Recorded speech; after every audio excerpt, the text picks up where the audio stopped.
जय माता दी। हर हर महादेव। आपका अपने चैनल आजीवन आध्यात्मिक भक्ति पर हार्दिक स्वागत है। आज ब्रह्म पुराण में वर्णित कथा के माध्यम से जानेंगे कैसे भक्त वत्सल भगवान अपने भक्तों पर सदैव अपनी कृपा बनाए रखते हैं। कथा प्रारंभ करने से पहले आपसे अनुरोध है, यदि आप चैनल पर नए हैं तो कृपया चैनल को सब्सक्राइब अवश्य कर लें। आइए एक बार सच्चे हृदय से बोलिए, हर हर महादेव। जो ईश्वर का भक्त होता है उसका स्वामी ईश्वर होता है। उस पर मौत का अधिकार नहीं होता। अनाधिकार चेष्टा करने से मौत की भी मौत हो जाती है। गोदावरी के तट पर श्वेत नामक एक ब्राह्मण रहते थे। उनका सब समय निरंतर भगवान सदाशिव जी की पूजा में ही व्यतीत होता था। वे अतिथियों को भगवान शिव जी का स्वरूप समझकर उनका भली भांति आदर सत्कार किया करते थे।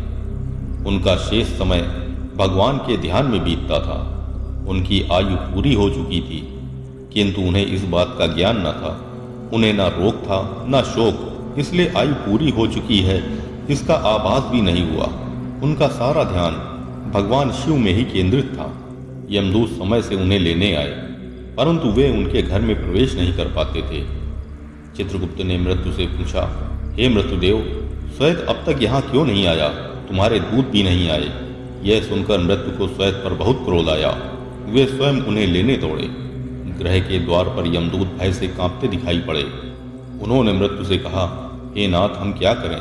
श्वेत तो भगवान शिव के द्वारा सुरक्षित है, उसे तो हम देख भी नहीं पा रहे। उसके पास पहुंचना तो अत्यंत कठिन है।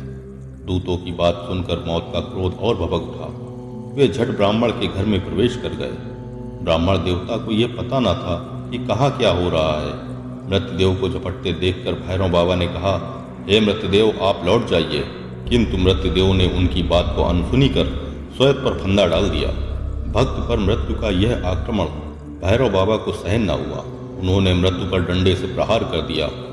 मृत्युदेव वहीं ठंडे हो गए। यमदूत भागकर यमराज के पास पहुंचे। वे डर के मारे थरथर कांप रहे थे। मृत्यु की मृत्यु सुनकर यमराज को बड़ा क्रोध आया। उन्होंने हाथ में यमदंड ले लिया और अपनी सेना के साथ श्वेत के पास पहुंच गए। वहां भगवान शंकर के पार्षद पहले से ही खड़े थे।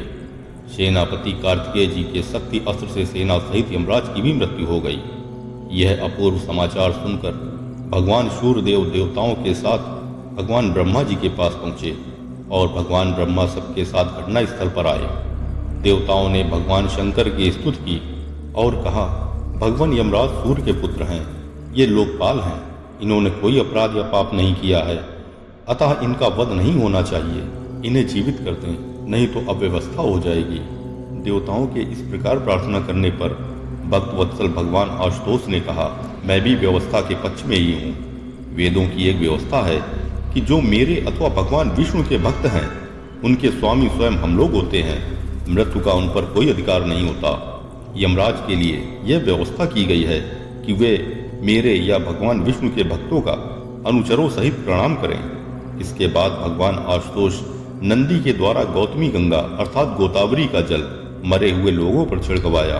तत्क्षण सबके सब स्वस्थ होकर उठ खड़े हुए। हर हर महादेव। मित्रों, ये कथा आपको कैसी लगी कमेंट के माध्यम से अवश्य ही अवगत कराएं। यदि अभी तक चैनल को सब्सक्राइब नहीं किया है तो अवश्य कर लें। जय माता दी।